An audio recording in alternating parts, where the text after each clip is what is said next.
I saw 29 movies that came out this year, and now I'm going to talk about them. These are an official ranking of every movie that I saw that was released in the United States in 2022. And so I think some of these movies might have been released somewhere other than the United States in like last year, might have been released in 2021 somewhere else, but I didn't see it in American cinema until it came out this year. So that's why I'm counting it on this year.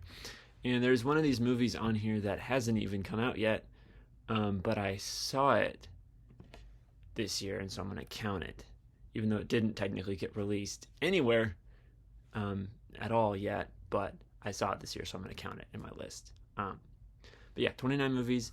The only criteria is how much I enjoyed them.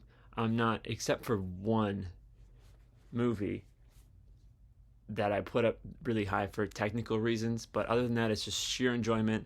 There's some movies that I don't think any of these movies are that example, but well, there's a couple of them. They're not like huge movies that like everybody loved and like, made a bunch of money, but it's like I had a good time watching them, so I'm gonna put them high because I enjoyed them. And so let's get started with a movie that I did not enjoy. Number 29 is Jurassic World Dominion.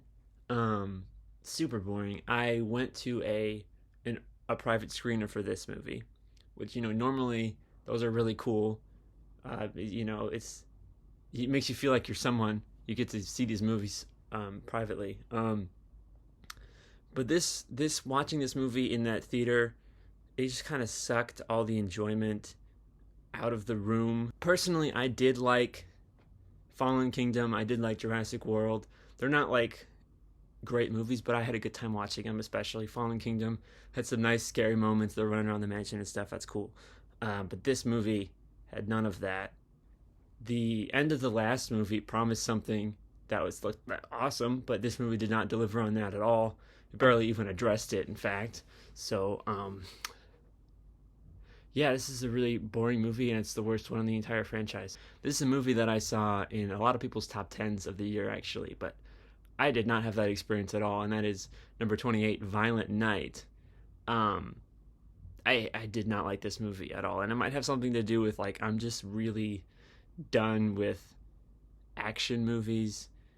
And there are some exceptions to that, but this is one of those that's just like, well, it's an action movie, it's Die Hard with Santa Claus. And it's like this, I mean, I like the original Die Hard, but there's a lot of movies that came out, they're like, oh, this is like Die Hard with blank. It's like, I don't care. Why I don't need this. I don't need this anymore. The reason why this is 28 and not 29, the reason why this is just a little bit above Jurassic World Dominion is this movie, it was bad, but it wasn't boring. And so technically, I guess I enjoyed it less than Jurassic World Dominion, but I wasn't bored. And also there was one scene towards the end where it turns into Home Alone for some reason. And there was one moment where I was like, okay, that's pretty cool. But the rest of it was like, this movie sucks. It's boring, and I hate it. Number 27, this is a movie that did not do well at the box office. It didn't do well with critics. It didn't do well with audiences. And it's Lightyear. Well, the next, I promise that the rest of these aren't going to be just another boring movie. But this one was definitely boring. Somehow it being part of a franchise actively made it worse. I feel like if it wasn't part of the Toy Story franchise, if it was its own thing, it might have actually done better. It would have made more sense. But somehow tying it into those other movies made this actively worse. And so, yeah, I did not like this movie at all. Number 26, Halloween Ends. I don't know, man. This is definitely one of those cases where they made Halloween 2018 and they didn't have a plan. So they're like, we'll just make sequels. Don't even worry about it. We'll figure it out when we get there. And that, I'm not saying that always fails, but in this case it did. Like, you can watch it. There's no through line between any of these movies. I don't care what David Gordon Green says. I don't care what John Carpenter says. There is no through line between any of these three movies. I mean, there's definitely something I feel like if you take moments from all three movies and you could probably make a fan edit of something that is maybe good. I don't know. If you were to introduce, well, I might do a whole video talking about how I would fix it, but if you were to introduce Corey in part 1 and have him kind of in the background, and then part 3 comes around and he's the new Michael Myers, that might work. But it didn't work because you did all those things in this movie and it failed. I think the concept is very interesting, and there's a lot of people who will come and defend this movie because it has a good concept. And yes, I think the concept is very interesting. Sort of how like evil kind of just jumps from person to person, shape to shape. Um, but the execution of that concept was very, very bad. So, yeah, that is why I did not like Halloween Ends. Number 25 on my list is another movie that a lot of people liked, but I did not like it very much.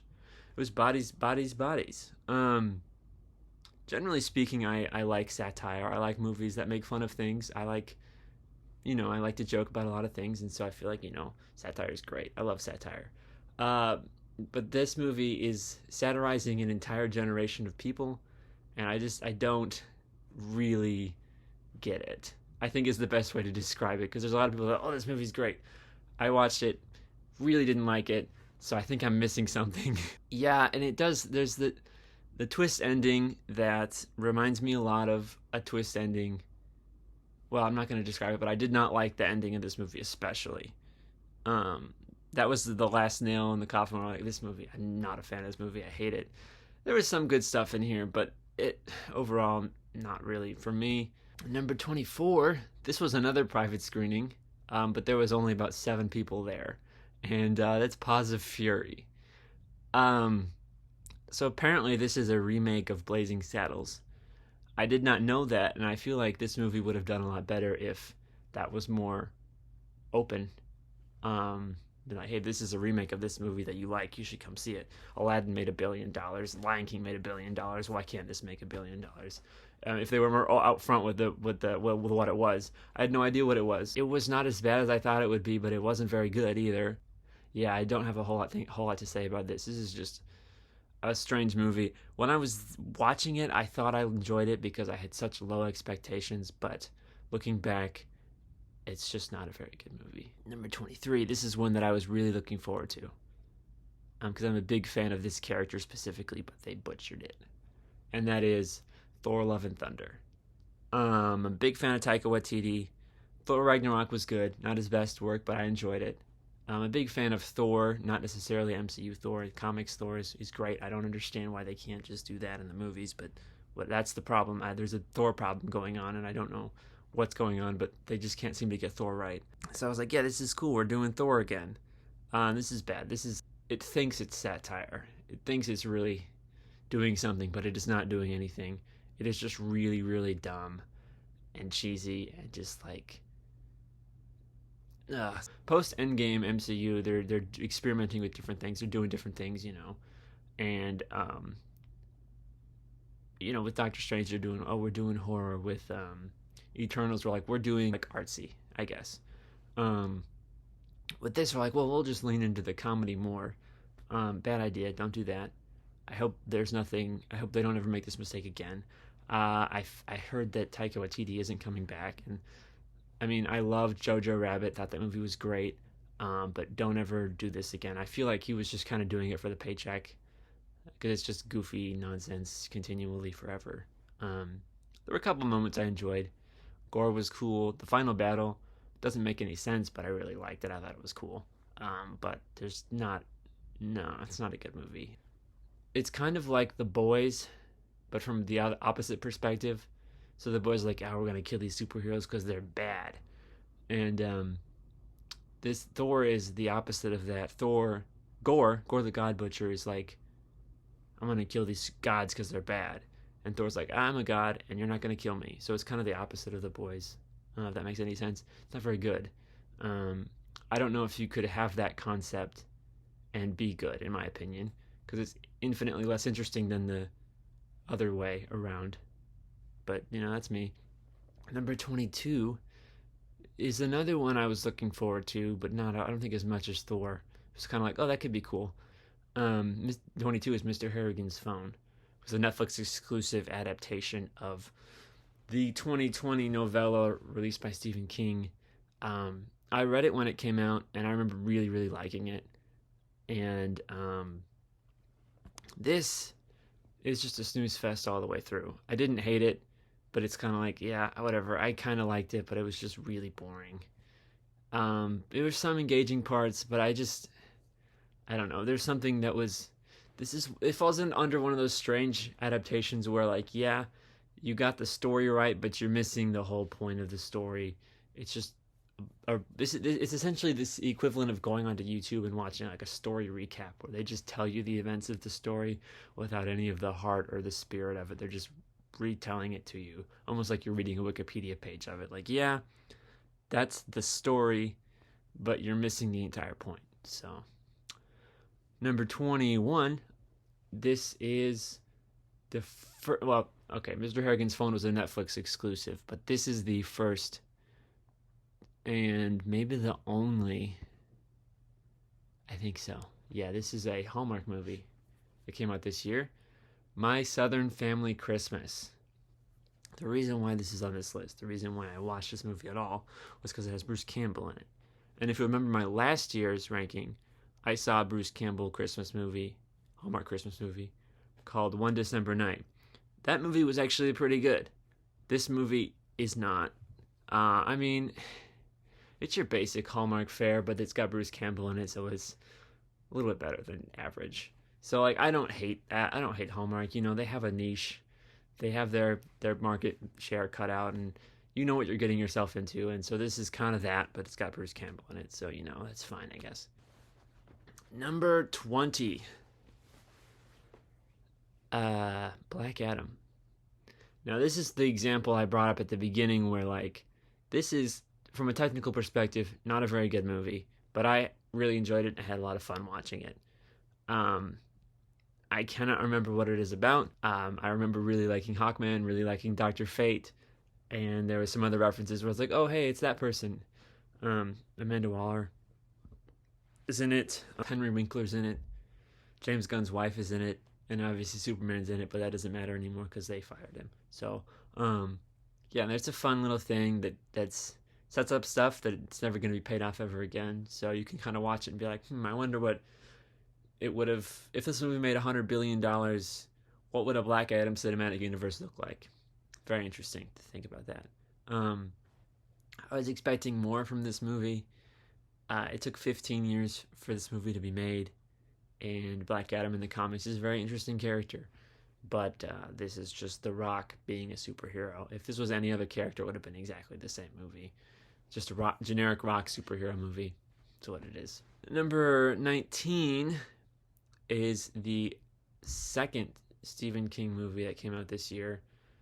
It was supposed to be, there were supposed to be 3, but because of the Warner Brother merger, Salem's Lot may not ever come out. But this is Firestarter. Again, technically not a very good movie, but I had a good time watching it. This takes the story of Firestarter, which is, in my opinion, one of Stephen King's better books, and turns it into a superhero origin movie, which doesn't make any sense at all. And there's just a lot of things that, like, this doesn't work. It reminds me a lot of the Dark Tower adaptation, where they tried to take this psychedelic Western horror series and turn it into, like, Narnia. It doesn't make any sense. I don't know why you would do it like this. This is obviously quite a bit better than Dark Tower, but this story does not fit within this genre that you're trying to squeeze it into. But it could have been a lot worse. It was fine. I liked it. I'm probably never going to watch it again. Probably not even going to remember it in a couple of years. Probably just going to completely forget about it. That being said, I would really like to see a good Firestarter movie because the material is there. The old movie is fine, but again, it's kind of like with Mr. Harrigan's Phone, where it's like, yeah, you got the story right, but you're missing the whole point. So, yeah, I would have really liked to see a good Firestarter movie, but this is not it. But also, it's bad, but I enjoyed it, so it's number 19 out of 28. It's in the bottom 10, so I mean, it's fine. I enjoyed it. 18, just missing the bottom 10. This is a movie that's probably going to be at a lot of people's top 10s. This is Wakanda Forever. And so before I get started, I just want to point out that I am a fan of the first movie. So I'm not going to sit here and don't misunderstand what I'm trying to say. But this movie is very long, very sad, and it feels like it's a movie about a bunch of side characters without any main character. And so it's kind of muddled. It's, again, technically a very good movie, but I was just kind of not invested in this movie very much. And I just don't think I just don't know if Letitia Wright is the right actor to be the star of this franchise. I don't know if she has the charisma to be the main character. And this is a problem that we're seeing in other MCU projects. Like, I don't think Sebastian Stan is the right actor to be the main character. He doesn't have main character energy. He's a side character. He's a good character, but he's not the star. He's not not a very good person to put the entire franchise on. And so I feel like Letitia Wright is in a similar situation. And so I'm concerned going forward where this franchise is going to go. I mean, I did enjoy it, but a little muddled, kind of all over the place, very long, very sad. I don't think I'm ever going to see this movie again. Number 17, technically not a movie, but I'm including it anyway, Werewolf by Night. This movie had a lot of promise. Well, not a movie, it's a special, but I don't care. This Werewolf by Night had a lot of promise. It had a lot going into it, like, oh, this is the first horror. It's not the first MCU horror movie. I think Doctor Strange is the first MCU horror movie. Multiverse, Doctor Strange 2, Multiverse of Madness is the first MCU horror movie. So this is the second, I guess you could say. I don't think it lives up to that. I felt like Doctor Strange fits more into the horror space than this movie does. It wants to, but I feel like it being so short, it doesn't necessarily have enough time to get up to its full potential. I feel like if it was a full 90 minutes, then it would have been quite a lot better. But I feel like we're just rushing through it, and we only see the werewolf for not a whole lot of time. But that being said, it's a good time. A lot of fun action, some, Michael Giacchino's doing his thing, and it's great. But I wish it was longer. Number 16, I don't know if I'm going to have enough I don't have a whole lot to say about this movie, other than I liked it more than the first one. And that is number 16, Death on the Nile. I did not like The Orient Express. And so going into this movie, I was kind of like, cynical, I guess you could say. But this movie was better than The Orient Express. But I don't remember much about it. I remember Gal Gadot was in it. The guy, he has a big mustache, and he's like, someone died on a boat. And so we're going to file the murder on the boat. And, that was fun. But I don't remember anything else about this movie. I don't even remember who dies, what the motive was. But I remember liking it more than the first one. So, number 15, Guardians of the Galaxy Christmas Special. Technically also not a movie, but this one is, quite a lot higher. it is just one space above, but that space is massive. I think we're getting into, like, solidly really good territory with this. This is the first. Every movie after this, I would say I really enjoyed. But yeah, Guardians of the Galaxy Christmas Special, really fun. Obviously quite a bit cheaper than the other Guardians projects, but, James Gunn's doing his thing. You got the Guardians of the Galaxy doing their thing. Love the Guardians. They're great. And so, just being able to visit these characters in this world again was a lot of fun. And, it's Christmas, and I love Christmas, so, that's cool. And, I had a great time with this. I feel like this does more with the time constraints, the 45 minutes, than Werewolf by Night did. It does a lot more with it, and this is the perfect length for this story. Whereas Werewolf by Night could have done with an extra 30 minutes. This is perfect. James Gunn understood the assignment, and he executed it perfectly. Number 14, The Fabelmans. This is probably another one that's in a lot of top 10s, although I don't think anybody saw it other than me and some of my friends. It is a sort of semi-biographical story about Steven Spielberg. And so it's kind of slice of life, I guess you could say. It doesn't really follow a narrative. It's just kind of him growing up, doing movie things, and then his mom cheats on Seth Rogen and stuff, and it's great. Good time for everybody. But yeah, I enjoyed it. I feel like I like West Side Story better, and the only reason why I'm comparing these two movies is because they came out back to back. Yeah, West Side Story for me was so much better than this movie. Again, this is great. I liked it, but not as good as West Side Story. The story, because this narrative is not as straightforward. It's more of like growing up and kind of learning life, and so it's a lot more complex of a story. And in order to really grasp it, you're probably gonna have to watch it multiple times.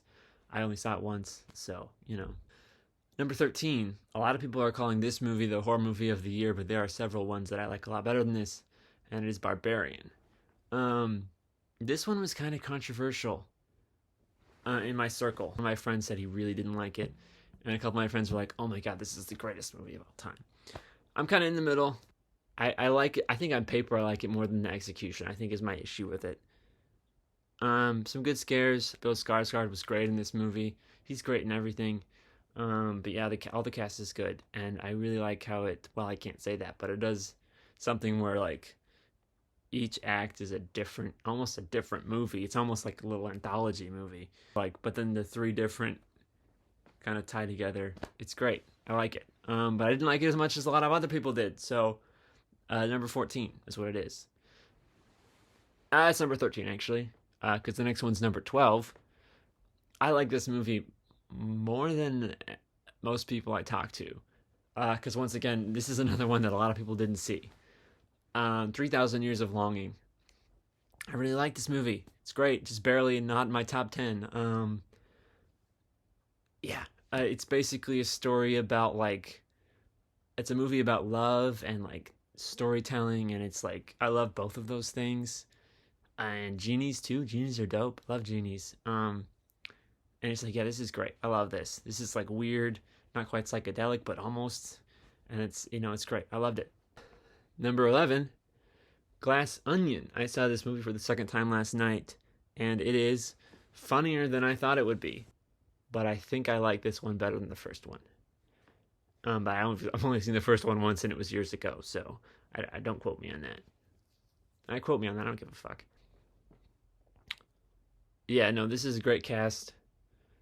I like how like you don't really know what's going on, and then there's like, then there's like a flashback that like just recontextualizes everything. Fantastic, loved it. Um, People online were saying how like it uses tropes, and therefore it's lazy writing. But just because you have a trope that's overused, maybe even cliche, doesn't necessarily mean your movie's poorly written. You know. It's how you execute those tropes that determines whether or not it's poorly written. So, yeah, this is not a poorly written movie. So, shut up, I think. Number 10, not a Stephen King project, but it kind of almost is. Stephen King adjacent, we'll say. The Black Phone. I like this movie. The short story is only like 10 pages. And so I was wondering, like, how are we going to turn this into a feature movie? Somehow they did it. And they were able to not add too much. The story is you're like in and out. Like it's just like little information over a couple of days and you're done. Like there's not a lot going on there. And they were able to kind of keep it like that, but somehow stretch it out without it feeling bloated. And yeah, it's great. It's a lean, quick movie, in and out. Some good scares. Solid movie. Number 9 is Elvis. I didn't see this in theaters, but I wish I did. I really like this movie. It's kind of like I had low expectations going in, but you know, with all these biographical musicians like Freddie Mercury and Elton John, and I don't remember who else came before that, but there was definitely people who were, you know, Johnny Cash was like 10 years ago.